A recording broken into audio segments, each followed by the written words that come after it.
Hello everyone, Pedro with you, and in this video I'm going to show you how to see when you join Telegram channel. So actually it is very easy. I'll show you how to do that. You need to watch this video till the end so you won't miss any important steps. So to do this we need to log into the Telegram using our PC or laptop. And here basically in the default the Telegram we do not have such option to show when we join the Telegram channel, because if we click on the information about the channel we can find the information when we joined it. If we click here on the three dots, view channel info, again nothing. So we need to first of all turn on a special option in the settings to us able to see when we join Telegram channel. To do this we need to click on the three lines in the top left corner, and here we need to go and click on the settings.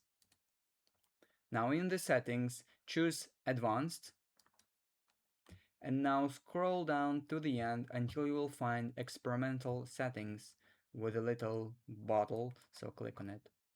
And now as you can see here, if we scroll down just a little, we can find an option called show channel join date in profile.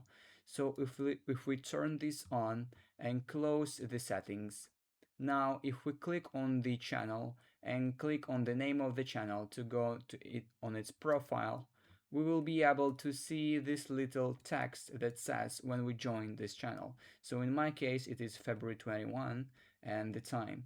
And basically it works with every single channel. So you can check when you join the channel on the Telegram. If you found this video useful, leave a like and subscribe to the channel. Thank you.